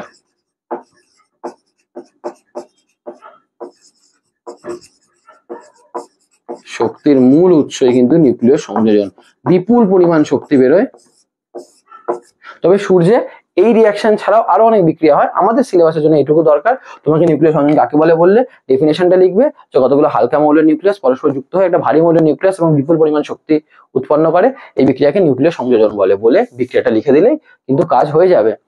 কি আর কি প্রশ্ন করতে পারে? সূর্য বা নক্ষত্রের মধ্যে বিপুল পরিমাণ শক্তির উৎস কি? বলবে নিউক্লিয় সংযোজন, কারণ এতে অতি উচ্চ উষ্ণতার প্রয়োজন হয়, এবং এই অতি উচ্চ উষ্ণতা কেবলমাত্র তারা বা নক্ষত্রে থাকাই সম্ভব। পৃথিবীতে এত অতি উচ্চ উষ্ণতায় প্লাজমা মানে পদার্থগুলো আর গ্যাসীয় অবস্থায় থাকবে না, প্লাজমা অবস্থায় চলে যাবে, তো তখন খুব মুশকিল। তবে এই কথাগুলো কিন্তু যেগুলো বলছি সবই সিলেবাসের মধ্যে থেকে, সিলেবাসের বাইরে বেরোলে এগুলো নিয়ে প্রচুর জিনিস বলা যায়, এগুলোর উপর আমাদের পৃথিবীতে প্রচুর কাজ হয়ে গেছে, তো এটা মাথায় রাখবে। আচ্ছা, নিউক্লিয় সংযোজন বেস করে একটা বোমও তৈরি করা যায়, তার নাম হাইড্রোজেন বোমা। হাইড্রোজেন বোমা, তো হাইড্রোজেন বোমা বুঝতেই পারছো আরো ভয়ঙ্কর, কারণ নিউক্লিয় সংযোজন হওয়ার আগে তোমাকে অলরেডি বিভাজন করতে হবে, মানে অলরেডি একটা বোম ফাটাতে হবে, তারপর হাইড্রোজেন বোমা তৈরি হবে। ঠিক আছে, এটাও একটা গুরুত্বপূর্ণ জিনিস, এটা মাথায় রাখবে। এবং আরেকটা লাস্ট জিনিস একদম বলে দিই, সেটা হলো দেখবে সব জায়গায় বলে নিউক্লিয়, এই জায়গাটাই মুছে দিচ্ছে, হ্যাঁ, সব জায়গায় বলে নিউক্লিয় সংযোজনে উৎপন্ন শক্তি নিউক্লিয় বিভাজনের থেকে বেশি। কিন্তু তোমরাই দেখো, আমি একটু আগে নিউক্লিয় বিভাজনে লিখলাম 202.5 মেগা ইলেকট্রন ভোল্ট। যদি একটু তোমরা মনে ভুলেও গিয়েও থাকো, একটু ভিডিওটা তুমি ব্যাক করে দেখো, দেখতে পারবে। আর এখানে যে 26.7, তাহলে কেন লোকজন বলে নিউক্লিয় সংযোজনে বেশি শক্তি উৎপন্ন হয়, সেটা আমি বুঝিয়ে দিচ্ছি। এটা নিয়ে একটা স্টুডেন্টদের মধ্যে কনফিউশন থাকে। ব্যাপারটা কিছুই না, ব্যাপারটা হলো এখানে 4 হাইড্রোজেনের, দেখো হাইড্রোজেনের মধ্যে একটা প্রোটন থাকে, এরকম 4টে হাইড্রোজেন যুক্ত হয়েছে, তার মানে 4 AMU, একটা প্রোটনের ভর 1 AMU, 4 AMU ভর থেকে এখানে 26.7 মেগা ইলেকট্রন ভোল্ট হচ্ছে। আমি তোমার কনফিউশন দূর করছি। তার মানে 1 AMU ভর থেকে কত এনার্জি পাচ্ছি? 26.7/4, অলমোস্ট কত হচ্ছে বলো? 6.6 মতো। ইউরেনিয়ামের ক্ষেত্রে 202.5 হচ্ছিল ঠিকই, কিন্তু বিক্রিয়াটা কার হচ্ছিল? U235, মানে ভর কার ছিল? 235, ওখান থেকে তৈরি হচ্ছে 202.5 মেগা ইলেকট্রন ভোল্ট 235 AMU থেকে। তাহলে 1 AMU থেকে কত ভর পাওয়া যাবে? 202.5/235, ঐকিক নিয়ম। তো অলমোস্ট এটা আসে 0.8 এর কাছাকাছি। তো তুমি বুঝতেই পারছো এর থেকে এটা কত বেশি। তাই জন্য বলে তোমাকে প্রতি একক ভরে দেখতে হবে। অনেক সময় স্টুডেন্টরা কনফিউজ থাকে, স্যার নিউক্লিয় সংযোজনে 26.7, নিউক্লিয় বিভাজনে 202.5, তাহলে কেন বলছে নিউক্লিয় সংযোজনে বেশি শক্তি উৎপন্ন হয়? এই কারণে প্রতি একক ভরে প্রায় 8 গুণ বা 9 গুণ বেশি শক্তি উৎপন্ন হচ্ছে নিউক্লিয় সংযোজনে। তাই জন্য নিউক্লিয় সংযোজনে বিপুল পরিমাণ শক্তি উৎপন্ন হয়। সেটাই কিন্তু সূর্য বা অন্যান্য নক্ষত্রে শক্তির মূল উৎস। আজকে সেখানে শক্তি তৈরি না হলে কিন্তু পৃথিবীতে শক্তি আসতো না, এবং এখানে পৃথিবীতে লাইফ ক্রিয়েট হতো না, জীবন ক্রিয়েট হতো না, আমি থাকতাম না, তুমি থাকতে না, কেমিক্স দা থাকতো না, এসব এত কিছু পড়ানো হতো না। বললো স্যার বেঁচে যেতাম, সেটা ঠিক বেঁচে যেতে, সেটা আলাদা কথা। যাই হোক, তো এইটা হলো আমাদের একটা গুরুত্বপূর্ণ জিনিস পরমাণু নিউক্লিয়াসের সম্বন্ধে। এবং যে যে টপিক গুলো বা যে যে জায়গাগুলো তোমাদের মাধ্যমিকের জন্য মেন, এই নিয়ে কিন্তু প্রচুর কথা বলা যায় এখন, but that is not required. যতটা তোমাদের পরীক্ষার সিলেবাসে দরকার, যতটুকু দরকার, যেগুলো জানলে এইটা দেখলে আমি তোমাদের কথা বলছি, আমি তোমাদের গ্যারান্টি দিচ্ছি এর বাইরে মাধ্যমিকের প্রশ্ন আসবে না, যা আমি করলাম, that is more than enough.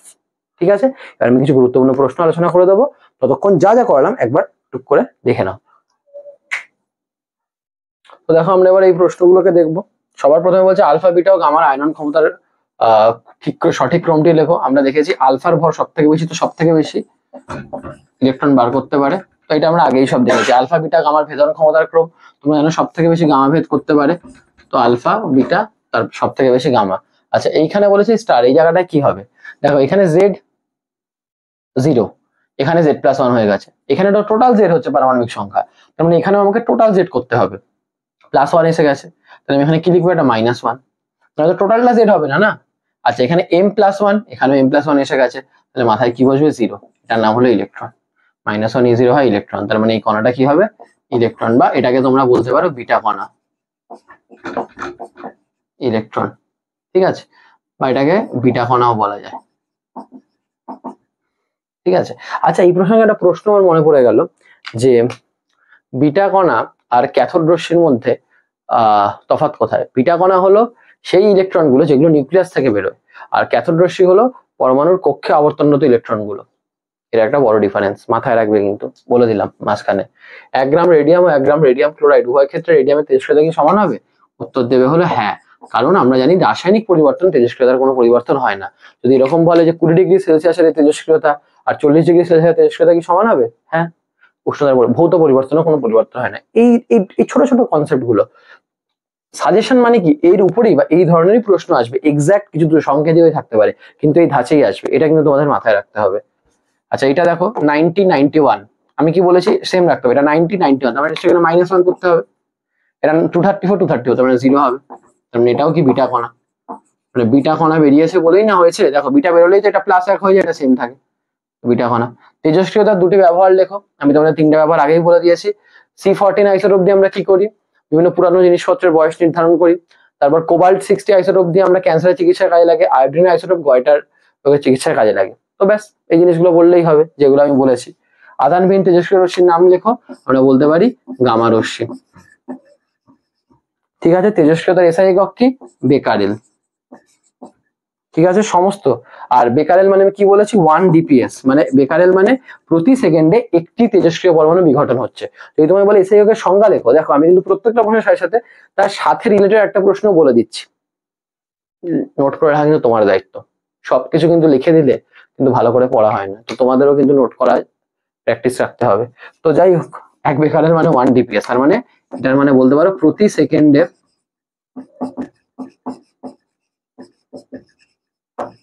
একটি তেজস্ক্রিয় পরমাণুর বিঘটন হচ্ছে, মানে ভাঙছে, কিন্তু আমি সংজ্ঞাও বলে দিলাম। আচ্ছা সমস্ত তেজস্ক্রিয় মৌল শেষ পর্যন্ত কোন মৌলে পরিণত হয়, খুব ইম্পর্টেন্ট প্রশ্ন, উত্তর হবে লেড, পিবি। মানে মনে রাখবে ওই যে ইউরেনিয়াম ধরো আলফা ছাড়ছে, থোরিয়াম বিটা ছাড়ছে, আবার এই আলফা ছাড়বে বিটা ছাড়বে, এরকম করে কি হবে, ওর প্রোটন সংখ্যা নিউট্রন সংখ্যা ভর সংখ্যা চেঞ্জ হয়ে থাকবে, কতক্ষণ, যতক্ষণ না ও লেড এইটাই আসছে, মোটামুটি যতটা আমার মনে পড়ছে, যতক্ষণ এটা এরকম কমতে কমতে কমছে না। আজকাল ইউরেনিয়াম ছিল 92, U235, ও আলফা ছাড়লো, ও কি হয়ে গেল থোরিয়াম 9231, তো এরকম থোরিয়াম আর বিটা ছাড়লো, আবার প্রোট্যাক্টিনিয়াম হয়ে গেল 91, প্রোট্যাক্টিনিয়াম ধরো আবার আলফা ছাড়লো, মানে এরকম ভাবে পরপর স্টেপটা চলতে চলতে চলতে চলতে এটা ততক্ষণ হয়ে থাকবে যতক্ষণ না লেডে পরিণত হচ্ছে। তো নতুন মৌল, কারণ লেড হলো লাস্ট সুস্থিত মৌল, তো লেডকে আমরা বলতে পারি শেষ সুস্থিত মৌল, এটাও কিন্তু একটা ইম্পর্টেন্ট প্রশ্ন। দরকার বলে ভিডিওটা এই পোর্শনটা আরেকবার তুমি ইয়ে করে দেখো, আমি কিন্তু এদের মাঝেও কতগুলো ইম্পর্টেন্ট প্রশ্ন বলে দিলাম, তো এগুলো মাথায় রাখবে, এগুলো কিন্তু খুবই ইম্পর্টেন্ট প্রশ্ন যেগুলো আমি দিয়েছি, ঠিক আছে। দেখে নাও, তাহলে আরো কিছু প্রশ্ন দিচ্ছি। এবার এই প্রশ্নগুলো দেখো, এই প্রশ্নগুলোতে কি বলছে, কোন ধরনের নিউক্লিয় বিক্রিয়া নক্ষত্রের শক্তির প্রধান উৎস? তোমরা জানো নিউক্লিয় সংযোজন বিক্রিয়া, ঠিক আছে, নিউক্লিয় সংযোজনে বিপুল পরিমাণ শক্তি তৈরি হয়। এই চ্যাপ্টার থেকে কিন্তু বড় প্রশ্ন আসার সম্ভাবনা কম, শর্ট কোয়েশ্চেন্স গুলোই কিন্তু আমাদের ভালো করে দেখতে হবে, তাই জন্য চ্যাপ্টারটা খুঁটিয়ে পড়তে হবে, যে পয়েন্টস গুলো বলেছি সেগুলো কিন্তু দেখতে হবে। হাইড্রোজেন বোমা কোন নীতিতে প্রস্তুত করা হয়? সেম উত্তর আগেরটার মতোই, নিউক্লিয় সংযোজন পদ্ধতিতে, নিউক্লিয় সংযোজন নীতির উপর ভিত্তি করেই। নিউক্লিয় চুল্লি বা নিউক্লিয়ার রিঅ্যাক্টর কি? এখানে কি হয়, কি উত্তরটা কি, এর উত্তরটা কিরকম লিখতে হবে, নিউক্লিয় বিভাজন, ভালো করে উত্তরটা লিখতে হবে, নিউক্লিয় বিভাজনের নির্গত বিপুল পরিমাণ শক্তিকে, নির্গত বিপুল পরিমাণ শক্তিকে নিয়ন্ত্রিতভাবে, এই নিয়ন্ত্রিত কথাটা কিন্তু দরকার, কারণ মনে করো আমি একটু আগেই বলেছিলাম নিয়ন্ত্রিত শৃঙ্খল বিক্রিয়ার মধ্যে পড়ে কিন্তু পারমাণবিক চুল্লি বা নিউক্লিয়ার রিঅ্যাক্টর। তো নিউক্লিয় বিভাজনে নির্গত বিপুল পরিমাণ শক্তিকে নিয়ন্ত্রিতভাবে যে যন্ত্রের মাধ্যমে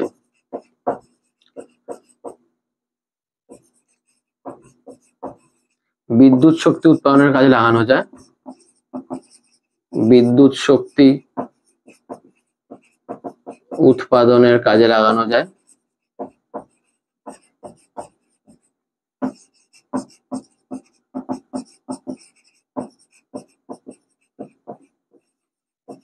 তাকে নিউক্লিয়ার রিঅ্যাক্টর বলে। ঠিক আছে, ইম্পর্টেন্ট প্রশ্ন, ভালো করে পড়ে রাখবা।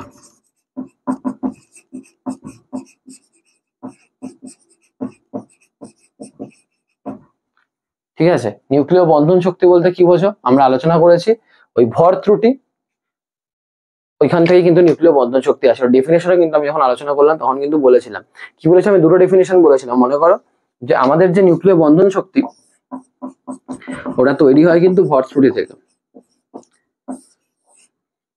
তার মানে মনে করো আমি তোমাদের ডেফিনেশনটা পুরো খুব ক্লিয়ার কাট তোমাদের ডেফিনেশনটা বলেছিলাম, তোমাদের বই থেকেই বলেছিলাম, আমি অন্য কোনো জায়গা থেকে কিন্তু সেটা বলিনি, যে নিউক্লিয়াসে প্রোটন আর নিউট্রনের ভর হ্রাসের ফলে ভর ও শক্তির তুল্যতা নীতি অনুসারে যে শক্তি উৎপন্ন হয়, যেটা নিউক্লিয়ন গুলোকে এক জায়গায় ধরে রাখতে সাহায্য করে, তাকে নিউক্লিয় বন্ধন শক্তি বলে। এটা একটা বলেছিলাম। আরেকটা বলেছিলাম, বাইরে থেকে যে পরিমাণ শক্তি নিউক্লিয়াসে দিলে নিউক্লিয়াসটি ভেঙে যেতে পারে, তাকে নিউক্লিয় বন্ধন শক্তি বলে। দুটোই কিন্তু একইভাবে ভ্যালিড, আমি লিখছি না, একটু আগেই বলেছি, তোমরা সেটা বুঝে নিতে পারবে। নিউক্লিয় বিভাজন কাকে বলে তোমাদের বলে দিয়েছি, যে একটা ভারী মৌলের নিউক্লিয়াস ভেঙে দুটো হালকা মৌলের নিউক্লিয়াসে পরিণত হয় এবং বিপুল পরিমাণ শক্তি মুক্ত হলে সেই বিক্রিয়াকে বলা হয় নিউক্লিয় বিভাজন বিক্রিয়া। তবে যখনই বিভাজন কাকে বলে বলবে, অবশ্যই কিন্তু বিক্রিয়াটা লিখে দেবে 92U235। এটা তোমার দায়িত্ব, তোমায় না বললেও। আমি চাই না পরীক্ষায় নাম্বার যাক তোমাদের, এটা খুবই অস্থির। ভেঙে বেরিয়াম, তোমরা জানো আমি একটু আগে এটা করিয়েছি। আর এই 202.5 মেগা ইলেকট্রন ভোল্ট, একদম এরকম লিখে দেবে। এগুলো যেমন লেখো 56, 141, 36, 92, পুরো মানে আগে সংজ্ঞা বলবে, তারপর কিন্তু বিক্রিয়াটা লিখে দেবে, দরকার আছে দুটোরই। নিউক্লিয় সংযোজন কাকে বলে? একইভাবে, যে হালকা মৌলের নিউক্লিয়াস গুলো জুড়ে গিয়ে একটা ভারী মৌলের নিউক্লিয়াস পরিণত হচ্ছে এবং বিপুল পরিমাণ শক্তি মুক্ত হচ্ছে, তাকে নিউক্লিয় সংযোজন বলে। এবং বলার পর কিন্তু ওই যে 41H1 দিয়ে যে আমি বিক্রিয়াটা দেখিয়েছিলাম, এই 41H1 ওখান থেকে 2He4 প্লাস 1E0 প্লাস শক্তি, ওই বিক্রিয়াটা কিন্তু দিয়ে দিতে হবে। নিউক্লিয় সংযোজন, নিউক্লিয় বিভাজন, বারবার বলছি খুব ইম্পর্টেন্ট প্রশ্ন, সেখানে কিন্তু সংজ্ঞা লিখে তোমায় কিন্তু বিক্রিয়া দিতেই হবে, সেটা কিন্তু খুবই দরকার। আচ্ছা, নিউক্লিয় সংযোজনকে তাপ নিউক্লিয় বিক্রিয়া কেন বলে, সেটাও কিন্তু ইম্পর্টেন্ট প্রশ্ন, যেটা আমি তোমাদের আগেই আলোচনা করে দিয়েছি, যে নিউক্লিয় সংযোজনে দুটো নিউক্লিয়াসকে জোড়ার জন্য প্রচন্ড শক্তির প্রয়োজন হয় এবং তার জন্য অতি উচ্চ উষ্ণতার প্রয়োজন হয়, না হলে তারা পারস্পরিক বিকর্ষণ বলকে প্রতিহত করতে পারে না। একটু আগে কিন্তু আমার লেখানো আছে যে অতি উচ্চ উষ্ণতা প্রয়োজন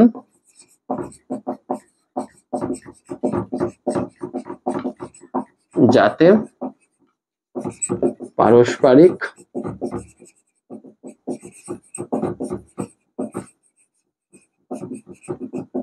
বিকর্ষণ বলকে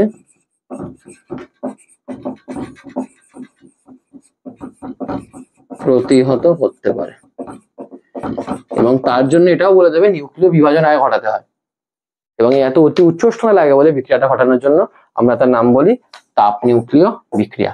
ঠিক আছে, একটু আগে গেল, তোমরা দেখতেই পারবে। তো এই মোটামুটি আমাদের সাজেস্টিভ কোয়েশ্চেন্স, যেটা এই চ্যাপ্টার থেকে আমাদের রেকমেন্ডেশন, কেমিক্যাল রেকমেন্ডেশন তোমাদের সকলের প্রতি থাকবে। তোমাদের যদি ভিডিওটা ভালো লেগে থাকে, তোমরা অবশ্যই তোমাদের বন্ধু বান্ধবের সাথে শেয়ার করো। এবং এই যে ভিডিও সিরিজটা বেরোচ্ছে, এটা কিন্তু এই কারণেই বেরোবে, বা এই কারণেই বেরোচ্ছে যে তোমরা ব্যাপারটাকে পছন্দ করছো, তোমাদের মধ্যে ব্যাপারটা ছড়াচ্ছে। তোমাদের যদি ভালো না লাগে, তোমরা যদি ব্যাপারটা রেসপন্স না দাও, তাহলে আমাদের পক্ষে ব্যাপারটা কন্টিনিউ করা কিন্তু মুশকিল হয়ে যায়। তো ভালো করে তোমরা পড়াশোনা করতে থাকো, আশা করি এই কোয়েশ্চেনগুলো তোমাদের খুব হেল্প করবে, এই ভিডিওগুলো তোমাদের খুব হেল্প করবে। যে চ্যাপ্টারটা পড়ার পর এটা দেখে নিলে তোমাদের কোথাও কিচ্ছু, কোনো সহায়িকা বই বা কিচ্ছু দেখার সেরকম ভাবে প্রয়োজন না পড়ারই কথা। ঠিক আছে, তো ভালো করে পড়াশোনা করো, ভালো করে তোমরা, আমি জানি না কবে দেখছো ভিডিওটা, যদি কালকে পরীক্ষা আজকে দেখো, তাহলে কালকের জন্য অল দ্য বেস্ট। তো ভালোভাবে পরীক্ষা দাও, তোমাদের আশা করি পরীক্ষা খুব ভালো হবে। টাটা।